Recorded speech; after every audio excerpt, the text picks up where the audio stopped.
नमस्कार बच्चों, स्वैग के साथ स्वागत है। हो जाइए टेंशन फ्री क्योंकि तुम्हारा भाई लेकर आ गया है चैप्टर नंबर 3। क्या बेहतरीन और इंटरेस्टिंग चैप्टर है ये। बहुत छोटा सा एक्टिविटी बेस्ड और पहला एक्सरसाइज तो पूरा ही एक्टिविटी बेस्ड है। जो फर्स्ट एक्सरसाइज हम आज कंप्लीट करने वाले हैं ये तो पूरा ही एक्टिविटी बेस्ड है। तो बहुत इंटरेस्टिंग मैथ का एक नया ब्रांच समझेंगे। कोऑर्डिनेट ज्योमेट्री क्या होता है, कहाँ अप्लाई होता है, रियल लाइफ में इसका क्या यूजेस है, ये सब हम इस चैप्टर में पढ़ने वाले हैं। बहुत छोटा सा है लेकिन बहुत इंटरेस्टिंग चैप्टर है ये। तो चलिए स्टार्ट करते हैं। पहले 5 से 10 मिनट कॉन्सेप्ट पे ध्यान देंगे, उसके बाद वन बाय वन एक्सरसाइज को कंप्लीट करेंगे। तो चलिए स्टार्ट करते हैं पहले कॉन्सेप्ट को।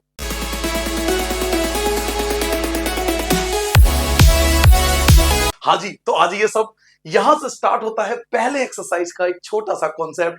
पूरे इस कंप्लीट एक्सरसाइज में केवल 2 ही कॉन्सेप्ट है और मैं तो कहूंगा केवल एक ही कॉन्सेप्ट है जिसको हम समझने वाले हैं, क्योंकि ये पूरा एक्सरसाइज एक्टिविटी बेस्ड है। एक्टिविटी करनी है आपको तो समझ में आएगा बहुत कुछ आपको, और चैप्टर का मतलब भी आपको इसी एक्सरसाइज में समझ में आएगा। तो लिखिए पहला कॉन्सेप्ट, रूल नंबर 1 जिसको मैं रूल बोलता हूं स्टार्टिंग में। देखिए बच्चों, जब हम ज्योग्राफी पढ़ते हैं ना, जब हम 6th क्लास में थे, जब हमने भूगोल पढ़ा था, ज्योग्राफी पढ़ा था, तब हम डायरेक्शन पढ़े थे। मेनली 4 डायरेक्शन की बात करेंगे। ठीक है, मेनली 4 डायरेक्शन की बात करेंगे, नॉर्थ, साउथ, ईस्ट और वेस्ट। तो ग्राफिकली जब हम डायरेक्शन को रिप्रेजेंट करते हैं तो उसको रिप्रेजेंट करने का एक तरीका होता है। क्या तरीका होता है सर? बच्चों, जब हम वर्टिकल लाइन खींचते हैं, इस प्रकार से लाइन खींचते हैं, तो हमेशा ऊपर की तरफ नॉर्थ होता है, नीचे की तरफ हमेशा साउथ होता है। ये आपने बचपन में जरूर पढ़ा होगा। आपको याद है या नहीं है मुझे पता नहीं, बट ये जरूर पढ़ा होगा आपने। ऐसे ही जब हॉरिजॉन्टल लाइन खींचते हैं तो लेफ्ट की तरफ वेस्ट होता है और राइट की तरफ आपका ईस्ट होता है। क्लियर हो गया सर? देखिए दोबारा देखिए, लेफ्ट की तरफ आपका वेस्ट होगा, राइट की तरफ आपका ईस्ट होगा, ऊपर आपका नॉर्थ होता है, नीचे आपका साउथ होता है। ये 4 डायरेक्शन पहले पता होना चाहिए। अब आप कहोगे कि इस चैप्टर का नाम, ये मैथ का जो ब्रांच है कोऑर्डिनेट ज्योमेट्री, ये नाम आया कैसे? तो समझिए, हम यहां पर 2 लाइंस को कोऑर्डिनेट कर रहे हैं। एक हॉरिजॉन्टल लाइन, ये हॉरिजॉन्टल लाइन है ईस्ट और वेस्ट वाला, और ये वर्टिकल लाइन है नॉर्थ और साउथ वाला। ये 2 लाइंस है, इन दोनों लाइन को हम कोऑर्डिनेट कर रहे हैं, जोड़ रहे हैं। यहां पर ये दोनों इंटरसेक्ट कर रहे हैं, इसका नाम होता है ओरिजन। जहां पर ये दोनों इंटरसेक्ट करते हैं, टकराते हैं, हम उसको बोलते हैं ओरिजन। तो 2 लाइन कोऑर्डिनेट कर रहे हैं। कौन से 2 लाइन? एक नॉर्थ और साउथ वाली लाइन और ईस्ट और वेस्ट वाली लाइन। इन दोनों लाइन को हम कोऑर्डिनेट कर रहे हैं, जोड़ रहे हैं। और इनको जोड़ने के लिए हमें ज्योमेट्री की जरूरत पड़ेगी।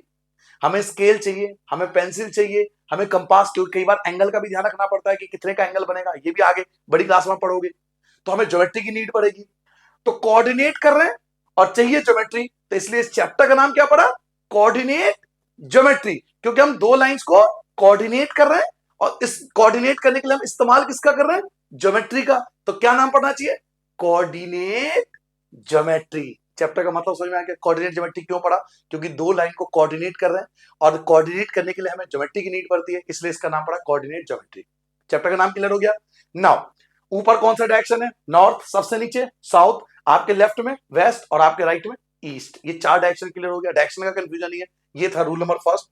लिख लीजिए रूल नंबर 1, जिसमें ऊपर नॉर्थ होगा, नीचे आपका साउथ होगा, यहां पर वेस्ट होगा, यहां पर ईस्ट होगा, और जहां दोनों लाइन टकराती है उसको हम ओरिजिन कहते हैं। ठीक है, पहला रूल हो गया। सेकेंड रूल, रूल नंबर 2 पे आते हैं। रूल नंबर 2 पे आते हैं। लिखिए rule number second, rule number 2। Rule number second क्या कहता है कि जब भी आप ये लाइन ड्रॉ करते हो, जो हमने अभी ईस्ट और वेस्ट और नॉर्थ एंड साउथ वाली लाइन ड्रॉ किया था, ये नॉर्थ था, ये साउथ था, ये वेस्ट था, ये ईस्ट था। ठीक है, मान लीजिए कि यहां पर कुछ पॉइंट दे रखे हैं, जैसे 1 दे रखा है, यहां 2 है, यहां 3 है, यहां पे 1 है, यहां 2 है, यहां 3 है। ठीक है, और आपको कोई भी एक पॉइंट, इन दोनों 2 पॉइंट को कोऑर्डिनेट कर देंगे, किसी 2 पॉइंट को कोऑर्डिनेट कर देंगे, जोड़ देंगे। तो किसी 2 पॉइंट को हम कोऑर्डिनेट कर लेते हैं। मान लीजिए मैंने इन दोनों पॉइंट को कोऑर्डिनेट कर लिया, एक ये वाला पॉइंट और ये वाला पॉइंट है, इसका नाम ए है। अब आपसे पूछा जाएगा कि सर ये जो दोनों पॉइंट को हमने कोऑर्डिनेट किया है, हमने जो 2 पॉइंट को कोऑर्डिनेट किया है, जोड़ा है, 1 और 2 को जो आपस में ज्वाइंट कर दिया ए पॉइंट से। देखिए 1 और 2 से दोनों को कोऑर्डिनेट कर दिया ए पॉइंट ने, यहां पर आके दोनों जुड़ रहे हैं ए पर।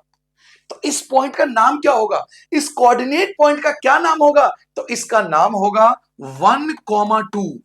इसका नाम होगा 1,2, क्योंकि पहले हमेशा हम हॉरिजॉन्टल लाइन को देखते हैं, पहले ऑलवेज हॉरिजॉन्टल लाइन, ये जो ईस्ट और वेस्ट वाली लाइन है हम इसको देखते हैं। तो पहले 1, ये 1 है और ये पॉइंट नंबर 2 है, तो इसको बोलेंगे 1,2। चलिए एक और एग्जांपल ले लेता हूं, एक और एग्जांपल ले लेता हूं ताकि आपको और अच्छे से समझ में आ जाए और अच्छे से क्लियर हो जाए। मान लीजिए मैं इस पॉइंट को ऐड कर लेता हूं, ये वाला पॉइंट ले लेता हूं, ये वाला पॉइंट और एक ये वाला पॉइंट, ठीक है, इसका नाम दे देते हैं बी। अब आपसे पूछता हूं कि सर पॉइंट बी का क्या नाम होना चाहिए?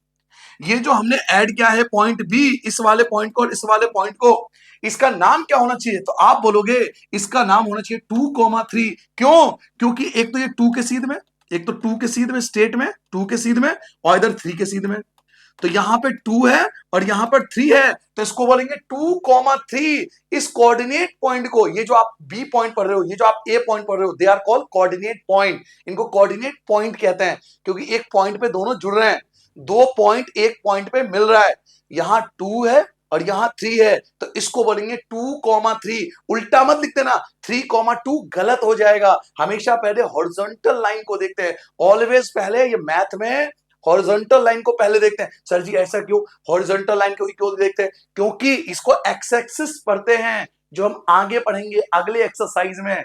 अभी नहीं समझाया जा सकता एक्स एक्सिस क्या होता है, वाई एक्सिस क्या होता है, बट अभी आप याद रखना हॉरिजॉन्टल लाइन को पहले काउंट करते हैं, वर्टिकल लाइन को बाद में काउंट करते हैं। तो पहले हॉरिजॉन्टल लाइन को देखो 2 के सीध में, फिर वर्टिकल लाइन में 3 के सीध में, इसलिए इसको बोलेंगे 2,3। तो ये दो ही रूल थे। पहला रूल क्या था? फर्स्ट था कि 4 डायरेक्शन पता होना चाहिए, नॉर्थ, साउथ, वेस्ट और ईस्ट, ये 4 डायरेक्शन क्लियर हो गए। सेकंड, जब कोई पॉइंट हमें दे देता है, कोऑर्डिनेट पॉइंट अगर हमें गिवन होगा तो उस कोऑर्डिनेट पॉइंट की वैल्यू क्या होगी? जैसे इस वाले पॉइंट की वैल्यू होगी 1,2, इस वाले पॉइंट की, ये वाला पॉइंट है, इसकी वैल्यू होगी 2,3। तो ये दो ही कॉन्सेप्ट है पहले एक्सरसाइज के लिए। वैसे भी ये जो पूरा एक्सरसाइज है ये एक्टिविटी बेस्ड है, तो 2 क्वेश्चन है, दोनों एक्टिविटी बेस्ड है, तो चलिए वो एक्टिविटी भी करेंगे, क्योंकि मैंने आपसे क्या प्रॉमिस कर रखा है कि 100% सिलेबस करना है, कुछ भी नहीं छोड़ना, एक्टिविटी हो, क्वेश्चन हो, एग्जाम्पल हो, सब कुछ निपटाना है। तो चलिए स्टार्ट करते हैं एक्सरसाइज 3.1।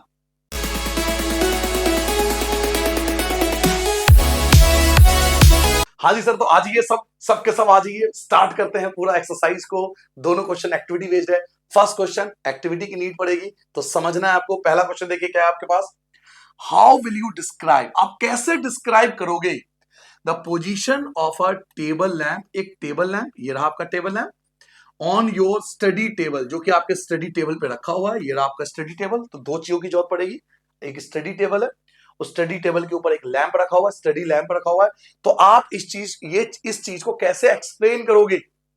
आपके पास एक स्टडी टेबल है और एक स्टडी लैंप है, तो आप इसे मैथमेटिकली किसी और को कैसे एक्सप्लेन करोगे?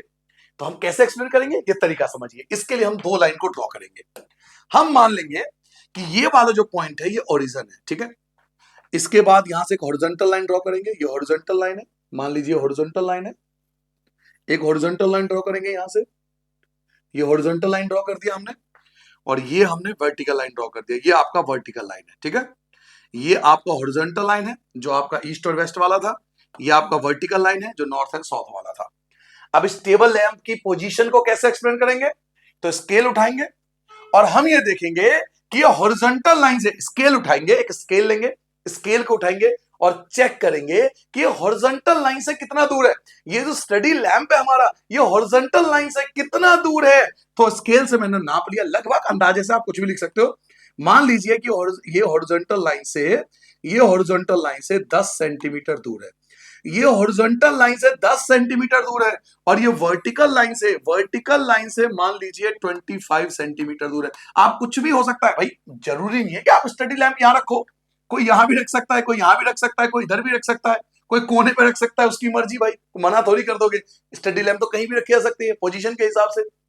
तो उसको हॉरिजॉन्टल लाइन से और वर्टिकल लाइन से डिस्टेंस नापना है। मैंने जो स्टडी लैंप रखा है, मैंने मान लिया कि मेरा स्टडी लैंप स्केल से 10 सेंटीमीटर, यहां हॉरिजॉन्टल लाइन से 10 सेंटीमीटर दूर है और वर्टिकल लाइन से 25 सेंटीमीटर डिस्टेंस पर है। तो मैं इस स्टडी लैंप की पोजीशन को बोलूंगा 10,25। इस स्टडी लैंप की पोजीशन को क्या बोलूंगा? 10,25। स्टडी लैंप की पोजीशन को क्या बोलूंगा? 10,25। क्यों? क्योंकि पहले हॉरिजॉन्टल लाइन देखते हैं कि हॉरिजॉन्टल लाइन से कितना डिस्टेंस पर है, उसके बाद वर्टिकल लाइन देखते हैं कि वर्टिकल लाइन से कितना डिस्टेंस पर है। तो हॉरिजॉन्टल लाइन से तो 10 सेंटीमीटर दूर है और वर्टिकल लाइन से 25 सेंटीमीटर दूर है, तो इसलिए इसको बोलूंगा 10,25। क्लियर हो गया? समझ में आ गया? तो ऐसा आप लिख सकते हो और नंबर कोई भी ले सकते हो, किसी को चेंज करना है तो चेंज भी कर सकते हो, क्योंकि एग्जैक्ट आप डिपेंड करता है, एग्जैक्ट आपका डिपेंड करता है कि आपने, एक मिनट इसको जरा, हाँ जी, एक मिनट, हाँ जी, तो डिपेंड करता है, तो आपने कितना बड़ा डिस्टेंस लिया है, क्या लिया है, इस पर डिपेंड करता है। एक मिनट इसको सही कर दूं, एक मिनट बच्चों, एक मिनट भाई साहब, हाँ जी हो गया सही। स्क्रीन को लॉक करना, हाँ जी अब नहीं होगा ये, हाँ जी।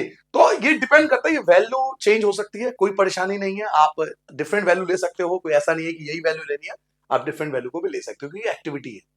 नाउ क्वेश्चन नंबर 2 पे आते हैं। क्वेश्चन नंबर 2 फिर से एक एक्टिविटी बेस्ड क्वेश्चन है, ये भी एक्टिविटी है। तो पहले क्वेश्चन को समझते हैं, क्या कह रहा है क्वेश्चन आपसे। Street plan, a city has 2 main road. मान लीजिए एक शहर के 2 मेन रोड है, ये 2 मेन रोड हमने ड्रॉ कर लेगा, ठीक है। एक गली, एक, 2 गली है, 2 स्ट्रीट है, विच क्रॉस ईच अदर, जो एक दूसरे को क्रॉस करता है, टकराता है, देखो यहां पे टकरा रहा है दोनों एक दूसरे के साथ। At the centre of the city, city के बीचों बीच दोनों टकरा रहे हैं, मान लीजिए दोनों यहां पे टकरा रहे हैं। These 2 roads are along the, एक नॉर्थ साउथ में है और एक ईस्ट और वेस्ट में है, तो वही मैंने ड्रॉ किया है, एक नॉर्थ साउथ में और ईस्ट और वेस्ट में, एक नॉर्थ से साउथ में है और एक ईस्ट से वेस्ट में है, और दोनों सेंटर पे टकरा रहे हैं, ठीक है। ये आपसे बोला जा रहा है, शुरू के 2 लाइन में ये बोला जाता है कि आपको एक 2 मेन रोड है, आपके शहर में 2 मेन रोड है, एक रोड जो है वो नॉर्थ से साउथ में है, एक रोड जो है वो ईस्ट से वेस्ट में है, दोनों सेंटर पे टकरा रहा है, तो पहला तो हो गया। आगे आपसे क्वेश्चन में कहा जा रहा है ऑल द अदर स्ट्रीट, और जो और गलियां हैं, शहर में 2 ही गलियां थोड़ी होगी, 2 मेन रोड थोड़ी होंगे, और भी तो छोटी छोटी गलियां होंगी ना। ऑल द अदर स्ट्रीट, जो बाकी गलियां हैं छोटी छोटी ऑफ द सिटी, उस शहर की, वो पैरेलल फॉर्म में है दीज रोड, इन रोड के पैरेलल फॉर्म में, और 200 मीटर के बाद है, यानी हर एक गली, एक गली है, फिर 200 मीटर के बाद दूसरी गली है, 200 मीटर के बाद, 200 मीटर के बाद, 200 मीटर के बाद, 200 मीटर के बाद, ऐसे पैरेलल है, और 200 मीटर के बाद एक एक गली है। There are 5 street in each direction, दोनों डायरेक्शन में 5-5 गलियां हैं, और 1 सेंटीमीटर लेना है 200 मीटर। इसका क्या मतलब है कि 5 आपको गलियां ड्रॉ करना है दोनों डायरेक्शन में, तो आपको क्या करना है, 1-1 सेंटीमीटर गैप लेना है, यहां से 1 सेंटीमीटर का गैप, स्केल से 1 सेंटीमीटर का गैप, 1 सेंटीमीटर का गैप, 1 सेंटीमीटर का गैप, 1 सेंटीमीटर का गैप, ठीक है। 1-1 सेंटीमीटर गैप लेना है और 5 गलियां ड्रॉ करनी है। मान लीजिए ये है स्ट्रीट नंबर 1, ये आपका पहला स्ट्रीट है, उसके बाद स्केल से बनाना, आपको स्केल से बनाना है, आप टेंशन मत लो, आप स्केल से बनाना बिल्कुल सीधा। ये आपका स्ट्रीट नंबर 2 हो गया, ये आपका स्ट्रीट नंबर 2 हो गया, उसके बाद ये आपका स्ट्रीट नंबर 3 हो गया, उसके बाद ये आपका स्ट्रीट नंबर 4 हो गया, 4 हो गया, उसके बाद लास्ट ये आपका स्ट्रीट नंबर 5 हो गया, ठीक है।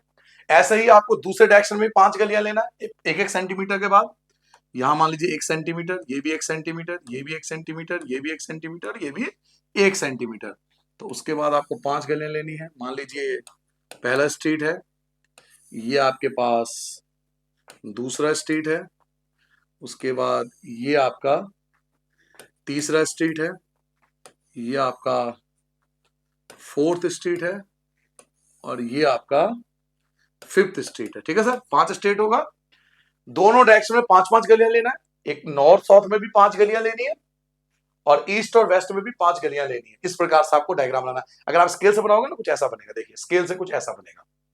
स्केल से जब स्केल बिल्कुल प्रॉपर तरीके के 1-1 सेंटीमीटर गैप लोगे तो कुछ ऐसा बनेगा, 1-1 सेंटीमीटर गैप लेना है, यानी ये मतलब है कि आपका सेंटर है ना, यहां से 1 centimetre, 1 centimetre, 1 centimetre, 1 centimetre, 1 centimetre, सीधी लाइन खींच देनी है। ऐसे यहां से 1 centimetre, 1 centimetre, 1 centimetre, 1 centimetre, 1 centimetre, और हॉरिजॉन्टल लाइन ऐसे ड्रॉ कर देना है, तो ऐसा कुछ डायग्राम बन जाएगा। देखिए 5 गलियां, street number 1, street number 2, street number 3, street number 4, street number 5, ऐसे ही street number 1, street number 2, street number 3, street number 4, street number 5, ऐसे ड्रॉ करना है। नाउ आगे बढ़ते हैं क्वेश्चन में। आगे कुछ है, कुछ लिखा हुआ है आपसे क्वेश्चन में बोला जा रहा है इसके बाद draw model of the city. आपको ये ड्रॉ करना है अपने नोटबुक में, represent the road street using single line. तो हम ड्रॉ कर चुके हैं, ये ड्रॉ कर चुके हैं। ये ड्रॉ करना आपको ऐसा, ऐसा ड्रॉ करना आपको। मैंने रफली ये ड्रॉ किया था तो कुछ ऐसा बना था। स्केल से जब बनाओगे तो बिल्कुल ऐसा बनेगा। नाउ उसके बाद कुछ और भी कहा जा रहा है क्वेश्चन में, there are many cross street. Sir ये क्रॉस स्ट्रीट क्या होता है? क्रॉस स्ट्रीट होता है जहां दो गलियां आपस में टकराती है, उसको क्रॉस स्ट्रीट कहते हैं। जब दो गलियां आपस में टकराती है तो उसको बोलते हैं क्रॉस स्ट्रीट, जिसको हम आम बोलचाल में चौराहा कहते हैं। कि जहां दो गलियां आपस में टकरा जाती है ना जिस पॉइंट पर, आम बोलचाल में हम उनको चौराहा कहते हैं, इंग्लिश में उसको क्रॉस स्ट्रीट कहते हैं। तो कह रहा है बहुत सारे क्रॉस स्ट्रीट है। यस, देखिए बहुत सारे क्रॉस स्ट्रीट है। क्रॉस स्ट्रीट तो बहुत सारे बन रहे हैं, देखो 1 2 3 4 5 6 7 8 9 10, ऐसे 25 स्ट्रीट बनेंगे, चौराहा बनेंगे आपके पास। अब आपसे आगे कहा जा रहा है क्वेश्चन में, a particular cross street is made by two street. तो कह रहा है क्रॉस स्ट्रीट की डेफिनेशन बता रहा है। क्रॉस स्ट्रीट वो होता है जहां दो गलियां आपस में टकराती है। यही मैंने आपसे कहा था, जहां दो गलियां आपस में टकराती हैं, जहां दो गलियां आपस में टकराएंगी, जहां दो गलियां आपस में टकराएंगी ना, जहां जहां दो गलियां आपस में टकराएंगी उसको क्रॉस स्ट्रीट कहते हैं। वही आपसे कहा जा रहा है। One running in the north south, एक नॉर्थ साउथ में होगा और दूसरा जो होगा वो ईस्ट और वेस्ट में होगा। तो यही मैं भी आपसे कह रहा हूं कि एक गली जो होगी वो नॉर्थ साउथ वाली होगी और एक गली जो होगी वो ईस्ट और वेस्ट वाली होगी। जहां दोनों टकराएंगे उसको हम चौराहा या क्रॉस स्ट्रीट बोलते हैं। उसके बाद आपसे आगे कहा जा रहा है क्वेश्चन में, डेफिनेशन बताया इसने अल्टीमेटली अब तक क्रॉस स्ट्रीट की डेफिनेशन बताई है। Each cross street is refer to the following manner. अब कह रहा है क्रॉस स्ट्रीट को इस प्रकार से हम बोलेंगे, कैसे? If the second street running in the north south direction, अगर जो दूसरी गली है वो नॉर्थ साउथ की है, दूसरी गली नॉर्थ साउथ की लेनी है, दूसरी गली नॉर्थ साउथ वाली लेनी है, ये वाली लेनी है, दूसरी गली नॉर्थ एंड साउथ वाली लेनी है, ये वाली, ठीक है। दूसरी गली है ना street number 2, north and south वाली स्ट्रीट नंबर 2 ये लेनी है। और फिफ्थ स्ट्रीट लेनी है ईस्ट और वेस्ट वाली, फिफ्थ स्ट्रीट लेनी है ईस्ट और वेस्ट वाली, पांचवी गली लेनी है ईस्ट और वेस्ट वाली। सॉरी बच्चों, तो पांचवी गली लेंगे ईस्ट और वेस्ट वाली, पांचवी गली ईस्ट और वेस्ट वाली। देखो यहाँ पे टकरा रहा है ना, दूसरी गली और पांचवी गली यहाँ पे टकरा रहे हैं, यहाँ पे दोनों टकरा रहे हैं, यहाँ पे टकरा रहे हैं। एक तो दूसरी गली है और एक पांचवी गली है, दोनों यहाँ पे टकरा रहे हैं, दोनों आपस में टकरा रहे हैं। तो जब ये टकरा रहे हैं तो उसको एक नाम दिया गया 2,5। क्या नाम दिया गया? 2,5। यस, हम इसको 2,5 भी बोलेंगे क्योंकि देखो यहाँ पे 2 स्ट्रीट नंबर 2 है, ये स्ट्रीट नंबर 1 था, ये स्ट्रीट नंबर 2 है, ये स्ट्रीट नंबर 2 है और ये स्ट्रीट नंबर 5 है।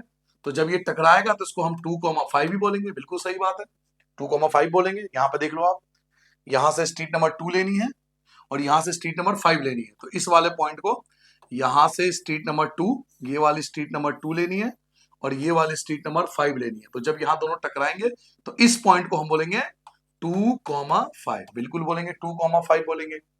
आगे आगे आपसे बोला जा रहा है यूजिंग दिस कन्वेंशन, इस कन्वेंशन का इस्तेमाल करके, इस तरीके का इस्तेमाल करके फाइंड करो how many cross street can be referred as 4,3। 4,3 कहां पे होगा और कितने पॉइंट होंगे ये भी पूछा जा रहा है। 4,3 मतलब 4,3, 4,3 मतलब 4,3 का मतलब है नॉर्थ साउथ वाली फोर्थ गली और ईस्ट और वेस्ट वाली थर्ड गली। 4,3, 4,3। तो आ जाइए देखिए 4,3, 4,3 ये रहा। 4,3 का मतलब ये है इधर से फोर्थ, इधर से फोर्थ लाइन और इधर से थर्ड लाइन, इधर से थर्ड लाइन, ठीक है। इधर से फोर्थ लाइन, इधर से फोर्थ और इधर से थर्ड, स्ट्रीट नंबर थर्ड। तो इसको बोलेंगे 4,3। इस पॉइंट को बोलेंगे 4,3। तो आपसे पूछा रहा है ऐसे कितने पॉइंट है? तो एक ही पॉइंट है, ओनली वन पॉइंट है। देखो ओनली वन पॉइंट, एक ही पॉइंट पे ऐसा है, एक ही पॉइंट तो बन रहा है ना। 4,3 केवल एक ही पॉइंट पे तो बन सकता है, इधर से फोर्थ स्ट्रीट, इधर से थर्ड स्ट्रीट, तो वो एक ही पॉइंट पे बन सकता है। आप देख भी रहे हो 4,3 केवल एक ही जगह आ सकता है यहां पर। तो लिखेंगे ओनली वन। इसका आंसर क्या लिखेंगे? Only one. पहले पार्ट का आंसर लिखेंगे ओनली वन। क्या पूछ रहा है ना, कितने? हाउ मेनी क्रॉस स्ट्रीट, कितने चौराहे बन सकते हैं, हाउ मेनी क्रॉस स्ट्रीट, कितने चौराहे बन सकते हैं 4,3 पे, तो ओनली वन, केवल एक ही बन सकते हैं, उसको हमें रिप्रेजेंट भी करना है, तो देखो यहां पर रिप्रेजेंट कर रखा है 4,3 के फॉर्म में। नाउ अगला आपसे पूछा रहा है लास्ट पार्ट, अंतिम part, how many cross street, कितने चौराहे बन सकते हैं 3,4 पे। 3,4 का मतलब, 3,4 का मतलब है इधर से थर्ड गली, इधर से थर्ड गली, इधर से थर्ड, इधर से थर्ड, और इधर से फोर्थ, इधर से फोर्थ। 3,4 का मतलब ये है। तो देखिए आ गया, इधर से थर्ड लेंगे, इधर से हम लेंगे थर्ड, स्ट्रीट नंबर थर्ड, ये रहा स्ट्रीट नंबर थर्ड, ये रहा street number third, street number third, street number third, third third third, street number third, और इधर से लेंगे street number four, street number four, street number four. तो इधर से थर्ड, इधर से फोर, यहां पे टकरा रहे दोनों, देखो कहां पे टकरा रहे, इस पॉइंट को बोलेंगे जहां पे, हाँ यहाँ पे टकरा रहे हैं ना दोनों, ये टकरा रहे हैं, इधर से थर्ड, इधर से फोर, यहां पे टकरा रहे हैं, तो इस पॉइंट को बोलेंगे 3,4, और ये केवल एक ही पॉइंट पे टकरा, देखो दोनों ग्रीन कलर को देखो, केवल एक ही पॉइंट पे टकरा रहे हैं, तो इस पॉइंट को बोलेंगे 3,4। और आपसे पूछ रहा है कि हाउ मेनी क्रॉस स्ट्रीट, कितने क्रॉस स्ट्रीट, कितने चौराहे हैं, तो ओनली वन, केवल एक ही चौराहा बन सकता है, केवल एक ही चौराहा बन सकता है जिसको हम 3,4 बोलेंगे, केवल एक ही बन सकता है 3,4 वाला, वो ये वाला पॉइंट है। ठीक है बच्चों, तो ये बनाना आपको, ये था पहला एक्सरसाइज जो कि पूरा एक्टिविटी बेस्ड था, तो बहुत छोटा एक्सरसाइज था, दोनों में एक्टिविटी थी, तो ये भी आपको करके जाना है, सब कुछ करके जाना है। तो अगला एक्सरसाइज जो है उसमें हम ग्राफ सीखेंगे, एक्स एक्सिस सीखेंगे, वाई एक्सिस सीखेंगे, तो और मजा आएगा उस वाले एक्सरसाइज में, और ज्यादा मजा है। तो चलिए अगला नेक्स्ट एक्सरसाइज में मिलते हैं, एक्सरसाइज 3.2 में।